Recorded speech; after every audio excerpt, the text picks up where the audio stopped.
At 12-33, there is not a lot to be excited about here with the Sacramento Kings this season, but there is a little bit of hope.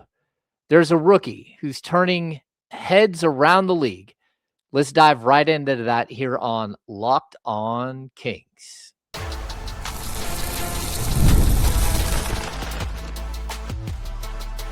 You are Locked On Kings, your daily Sacramento Kings podcast, part of the Locked On Podcast Network, your team every day. Hello, welcome in. I am James Ham, and this is all new. I am someone who's covered the Sacramento Kings for a very long time. I'm entering my 16th season covering the Sacramento Kings, and I've loved it every step of the way. I want to give a huge shout out to Matt George as we start this first episode with me as a host of Locked On Kings. Matt George has built this program for the last 10 years, and he's done a great job. I'm not going to be Matt. I'm going to be someone totally different. I'm going to bring a different feel and a different vibe to Locked On Kings, but I hope you enjoy what I have to offer. I've covered the Sacramento Kings again since the 2010-11 season. I broke into the league with DeMarcus Cousins as a rookie at the same time, and it was a wild ride, and it has been every year since. This is definitely one of the strangest seasons I've covered in Sacramento Kings history, and I don't know where it's going to go from here. But I will tell you that I plan on doing this show every day like Matt did, and I plan on bringing you the best content you can possibly get on the Sacramento Kings. If you don't know who I am, again, my name is James Ham. I started covering this team for the True Hoop Network at ESPN. I own Cowbell Kingdom. I ran that for 5 years. I went to NBC Sports, Bay Area in California, where I was a Kings insider for another 6 years, doing pregame, postgame, and writing so many stories. It was crazy. Since I left NBC, I joined ESPN 1320. I've been had a daily show for the last couple of years with Kyle Madsen called The Insiders. And I've also ran the Kings Beat, thekingsbeat.com, Kings Beat podcast. Just so you know, a lot of these things aren't going anywhere. I'm still going to be part of the ESPN 1320 family. I'm still going to carry on with the Kings Beat.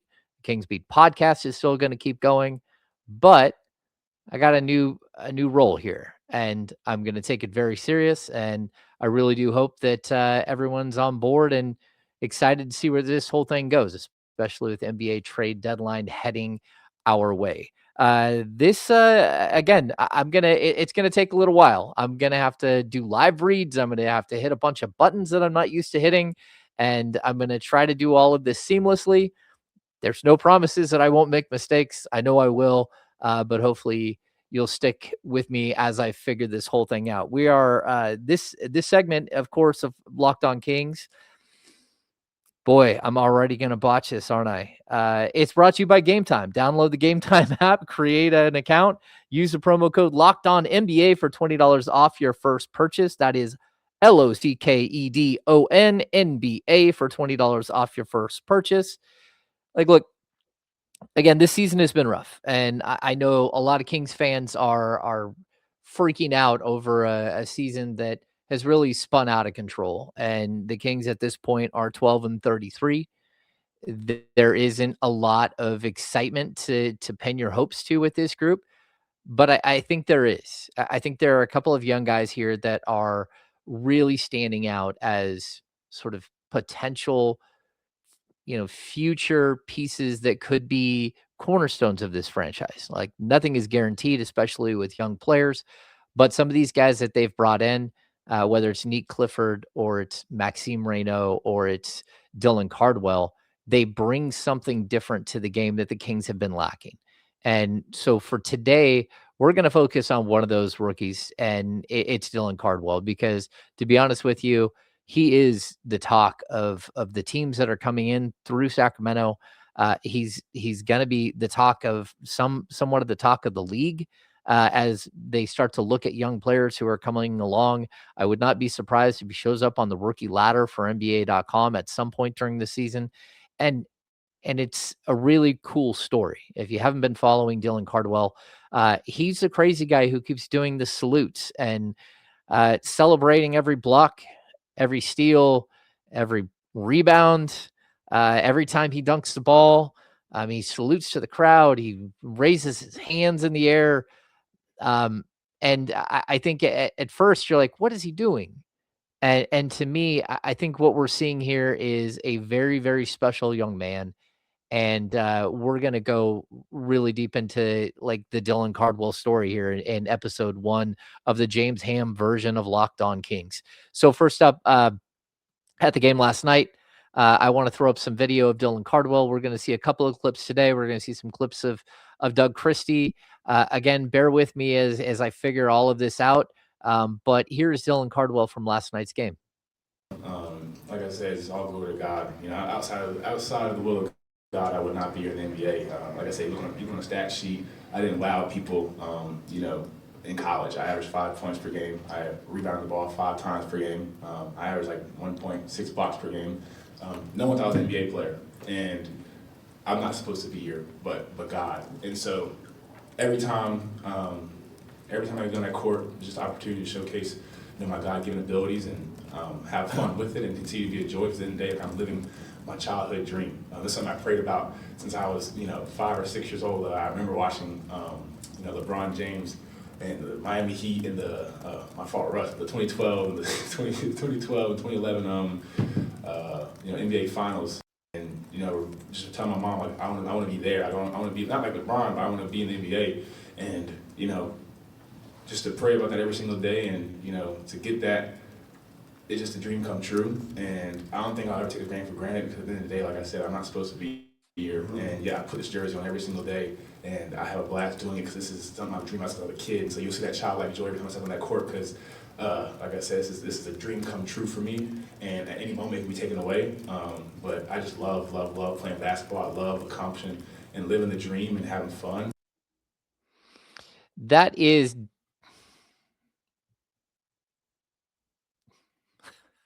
Dylan Cardwell. Look, what we're going to see from this guy going forward is probably a lot more of what we've already seen. He plays a game at breakneck speed. He fights the good fight, if you will, and it's something that I think that you almost take for granted, that you're going to see players come out and play hard, but that's not always the case. And for a guy who's an undrafted free agent rookie to come in and ours all of a sudden start carving out a niche for himself in Sacramento is really crazy to see. He's got the body. You can see it. He measured in at 6'9 3/4" at the combine at Auburn. They measured all of their players for pre-draft. 6'9 3/4" without shoes. So a legitimate 6'11 player. He's got over a 7-foot wingspan. He posted a 34-inch vertical at the combine. This is a player that, again, no one knew anything about. And when he gets through 5 years of college, he went undrafted. Nobody took a chance on him except for the Sacramento Kings. And to see the development of a player who, again, averaged 5 points a game, 5 rebounds a game in college, who has never scored 20 points in a game in his entire life. He's never scored 20 points per game as a high school player or a college player or a professional player. And what we're seeing here is something that you rarely see. And it's a little bit of Keon Ellis that we've seen in Sacramento, where somebody comes in and all of a sudden finds a niche with the team and does more than you expect. But it feels even bigger with Dylan Cardwell, because he's got competition, major competition at his spot. And whether it's Maxime Reynaud, a rookie, or it's Drew Eubanks, a veteran, or now Domantas Sabonis, multi-time All-Star, multi-time All-NBA player, Cardwell is finding a way to carve out a niche and earn his roster spot, earn a place in the rotation, and now earn major minutes, even closing minutes. So for me, this is something that I'm not used to seeing. I've covered this team forever. I've covered so many different players, hundreds and hundreds of players, it feels like. And I don't think I've ever seen someone just come out of nowhere like this. And maybe the only other player outside of Keon would be Isaiah Thomas, which, again, was the 60th pick in the draft back in 2011 and ended up making a huge impact on the Sacramento Kings. And then he went on to bigger and better things after he left Sacramento. We're going to keep going on this, because there's a couple of things that are happening here with Dylan Cardwell that I think we need to look into. So we're going to step aside for a minute. When we come back, it's going to be a whole lot more Dylan Cardwell talk here on Locked On Kings. During the basketball season, there's nothing like being in the building. The energy, the crowd, the first big run that gets everyone on their feet. Fans want to be there for those moments, not stuck refreshing their screens or guessing what tickets are about to cost. That's where Gametime comes in. Gametime app gives fans the advantage back, making it incredibly easy to score amazing tickets, fast, simple, and without guesswork. Browsing the Gametime app is straightforward and intuitive. Finding tickets takes less than a few taps. See the view. You can see the view from your seat before you buy your tickets. Choosing seats easy and confident. Prices include fees up front, and the total is clear from the start. Take the guesswork out of buying NBA tickets with Gametime. Download the Gametime app today, create an account, use the code LOCKEDONNBA for $20 off your first purchase. Terms apply. Again, create an account and redeem code LOCKEDON, LOCKEDON, for $20 off your first purchase. All right, let's dive back into this Dylan Cardwell situation. We're looking deep into, how it is that this has happened, that a player that, again, all of a sudden becomes something much bigger than anyone thought. And I think if you go back to the clip we showed earlier, it's really important to point out that, look, even Dylan Cardwell never knew any of this was possible. It's something that he dreamed about as a kid, but at Auburn, he fully got lost in the shuffle. He was not a major, he's a major piece to their rotation, but more like a 15-minute per game guy. And what we're seeing here in Sacramento, again, I think a little bit of this is it's because Domantas Sabonis got hurt and missed 27 games, but even before that, he got hurt early in the season. And so it's opened the door for both Maxime Reynaud and Dylan Cardwell to step through and sort of become something much bigger than you thought. But I think it's really important to point out that there's a player here that did not do any of this stuff in college, that this is all new to him. Like having this type of success, having this type of rebounding success is something new. And I looked over the last 9 games, Dylan Cardwell's averaging, um, 5.4 points, 9.4 rebounds, and 1.4 blocks per game. Those numbers just they don't jump off the table and just aren't like, oh my gosh, look at what's happening here. He's just absolutely amazing. But the fact is, at 9.4 rebounds for a guy who averaged 5 as a college player, it really doesn't make sense. And I think a lot of the credit for this goes to, number one, the hard work that he's put in to be a professional athlete, but also some of the development staff that the Kings have. And I think they've done a really good job. And so we talked to Dylan a little bit about that during following the game last night. Big night for Dylan. He, again, a career high 13 rebounds, but he also got a podium game. And that's incredible. Again, the Kings lost. But when you come into a game and you're an undrafted free agent rookie on a 2-way contract, and the team actually puts you out in front of the media, and not because you're the only one who, would come out and talk, but because you deserve to talk to the media, it's a pretty special night. So let's dive into a little bit more of the tape from Dylan Cardwell last night. Dylan, a career high 13 rebounds tonight. Are you figuring out that aspect of the game at the pro level, like adapting what you were at the college level to the pro game? Yeah, for sure. It definitely took a lot of prayer to get to where I'm at. I want to put it out there that I only averaged 5 points. 5 rebounds a game in college. That was my highest. 5 points is 5 rebounds a game last year. Other than that, I think I had a career 4 rebounds per game in college, and so my transition to the NBA, a lot of people question my rebounding. You're 6'10", you're 6'11", and you're a great offensive rebound, but defensively, what's the problem? And I think a lot of that was I was used to boxing out because the SEC, you got a lot of people like myself in there, and so I'm trying to keep them off the glass and then keep my off the glass. But here, there's only a handful of guys like Mitchell Robinson, Steven Adams, where guys you really, really have to make sure you're boxing out. But other than that, you can kind of hit and go get. And so me and my player development coach, Gary Adams, we just nailed really how can you become a better rebounder, because that's how I'm going to stay in this league, is being a rebounder and being an energy guy. So that's something I look forward to each and every day, the rebound ball. It's a gift. Yeah, it's a gift that he seems to have. I mean, again, for a player to learn how to rebound, like between getting undrafted and summer league and, his first 25 games in the league is almost unheard of. And like, look, you look at his body, he has an NBA body. He's a mature player. Again, he's 24 years old. He spent 5 years at Auburn. So those are things that kind of lend you to believe that there's a possibility that he could be something, but it's also there's a proven track record of a player who wasn't able to stand out, who got lost in the shuffle at the college level, who was mean and, again, not mean-spirited, but mean on the court, physical on the court, push guys around. But to watch him, like, be able to turn that into something different so quickly is really astounding. I think it's interesting the Kings have worked, like, really hard to give him a couple of little post moves. The baby jump hook is something that's developing. They're hiding him in the dunker spot, and that's something that he's figured out very quickly. The fact that he was able to get on the court with Domantas Sabonis and play alongside him in Domantas's first game back, and that's the game that Dylan Cardwell blew up for his first double-double, had 12 points and 10 rebounds. That shows you that, he's grasping things at a very, very, like, fast pace. And he's also adapting because playing with Max Reno or playing with Precious Achiuwa is much different than playing with Domantas Sabonis. Now, Sabonis is a great passer, and there's going to be some advantages to playing with Domantas, but there's also the problem that Domantas Sabonis is not shooting the three ball, and he's not spacing the floor even as much as he did last year in limited opportunity. So there isn't a lot of spacing for this team right now, and to have a young player still find a way to score in that situation without having like a bag, without having an array of scoring options at his, at his disposal, is really, really impressive. The blocks are something that he's also become like extremely good at the NBA level. He just brings so much energy and so much love to the court. And I think if you listen to him, there's a humbleness to him.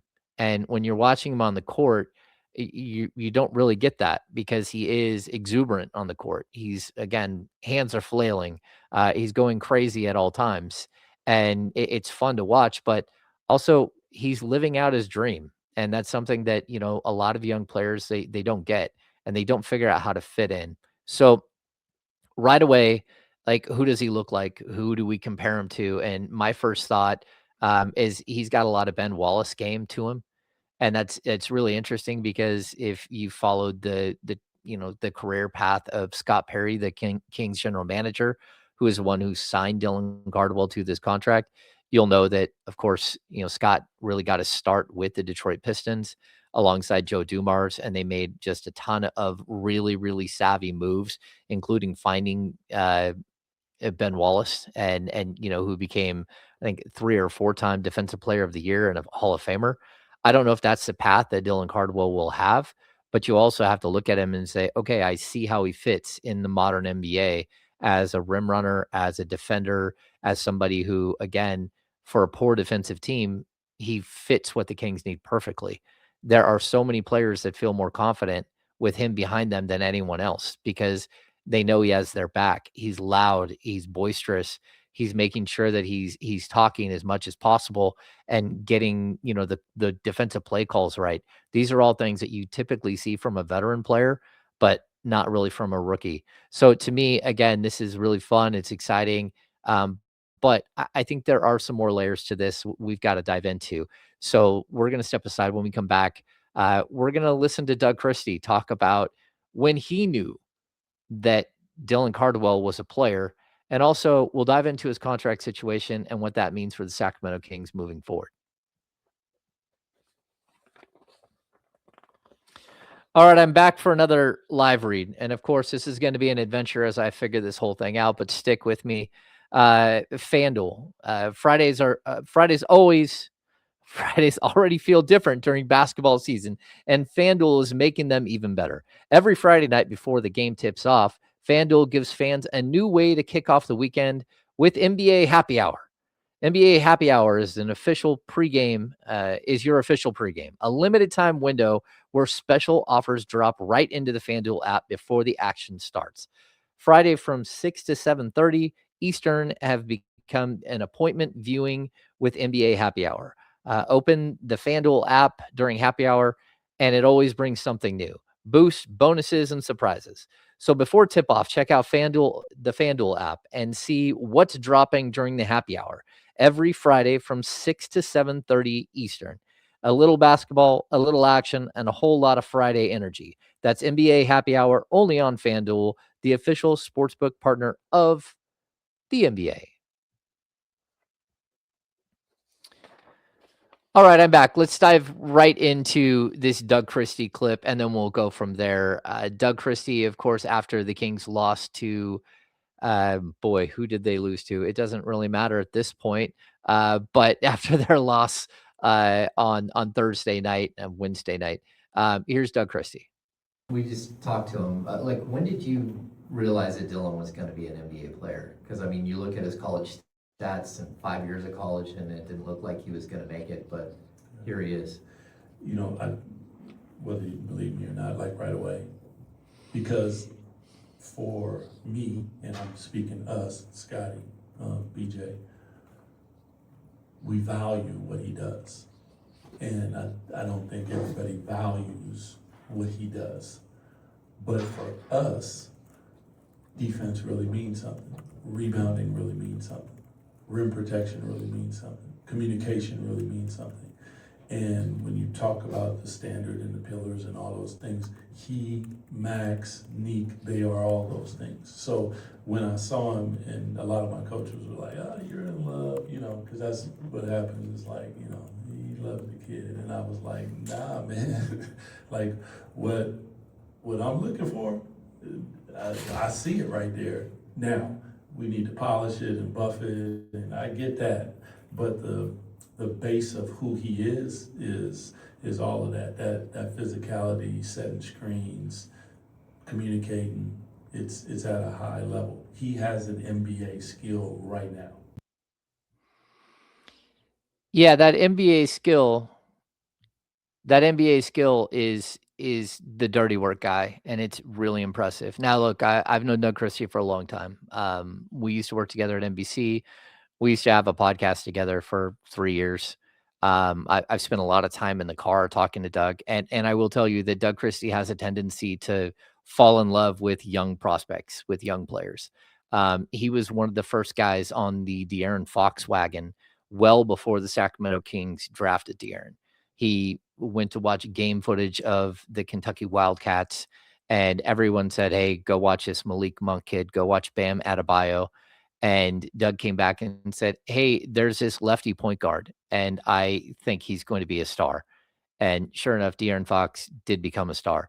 Doug has spent time with young players like Ben McLemore, trying to, help get the most out of a young player, and not trying to give up on a young player like so many people do around the league. And so, like, look, I think that there is a little bit of that we have going on here. But what Doug talked about with the pillars and the standard, right? You can't go anywhere without seeing Scott Perry talking about the six, things that they're looking for with players. And if you look at the six things that they're talking about, they describe Dylan Cardwell. That's it. Like, he fits all of them. He's a hard worker. He's a great teammate. He's a guy that, that everybody wants to be around. He shows up, he does the work, all of these things that, the integrity issue, aspect that we talk about, what we hear about with the Sacramento Kings and Scott's pillars with all this. That's where he does fit into everything that the Kings are trying to do. Right. But it doesn't always work out. And again, I don't know where it's going to go from here, because there's a point where Domantas Sabonis is going to come back and he's going to play major minutes, at least you think. Then again, maybe there won't be that moment. The Kings are on a road trip. They're gone, I think, for 6 games. They won't be back until February 4th, which is the day before the trade deadline. A lot can happen between now and February 4th. But nothing's going to happen with Dylan Cardwell. Dylan Cardwell will be a Sacramento King through the deadline for sure. That doesn't mean that, he's going to have a bigger role or anything else, but it's possible that Domantas Sabonis is no longer with the Sacramento Kings between now and February 5th. It's the way it goes, especially for a team that's 12-33 on the season. So there's a couple of things that I want to point out for those of you who don't know and haven't listened to me before. I've done a lot of work with the NBA salary cap. I'm one of those guys that not only writes about it, but talks about it on the radio and in podcast form all the time. Dylan Cardwell is a two-way player, which means that typically a two-way player would bounce back and forth between the Stockton Kings and the main club, the Sacramento Kings. You can do that for 50 games. Once you hit the 50 game mark, you can't play with the parent club anymore. At this point, Dylan Cardwell, I believe, is at 24 games of his 50. So that gives him 26 games remaining. So as of today, the Sacramento Kings don't have a roster spot available to sign him to a regular roster so he can play the rest of the season. I think what's going to happen here is, number one, they're going to get through the trade deadline. They're going to make sure that they know exactly what happens with their roster. If they can make a trade that either sends one player out and brings nothing back, that's a possibility. If they can make a trade that sends two players out but only one player back, that would keep the Kings at a 15. I mean, drop the Kings to a 14-man roster and give them that one roster spot. But I think the Kings, because they're up against a luxury tax pretty tight, they're going to wait as long as possible before giving Dylan Cardwell a contract. But I guarantee you this, he's going to get a contract, and he's going to finish out the season with the Sacramento Kings. And that's because they absolutely love him, and they love his spirit and what he brings to the table. And they love him as a player because he's developing so fast, and he's filling this void that they just didn't have. So I expect him to be on a regular contract, whether it's, a couple of days after the trade deadline, or, it's early March when he starts to get close to his 50 game mark. But as of right now, I would expect him to be with the Sacramento Kings, not only for, the rest of this season, but long term. They'll probably give him a three, or I think the most they can give him is a 3-year contract. It'll be a 1-year guarantee with multiple years of team options. It's a typical contract for a player who kind of has this path where they go from a two-way player to and then steps up and becomes something more. But there's a possibility they sign him earlier, because the clock on your 50 games, it's for your roster spot. So it's a little strange, but if the Kings if they let Dylan Cardwell go all the way to game 50, and then they try to sign another two-way player, that two-way player goes into his slot on the roster, which only has however many games he has left. So you could sign a player, and if Dylan Cardwell has 5 games left, the player who comes in and joins the Kings would also only have 5 games left that he could play with the parent club. And so I do think that there is an advantage to giving him a contract earlier rather than later.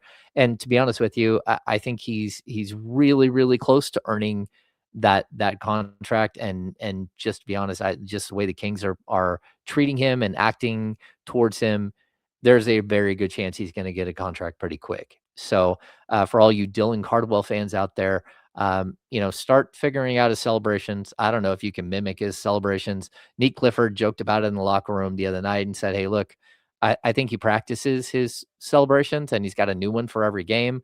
We've seen him do the juggling thing. We've seen him, hands up high.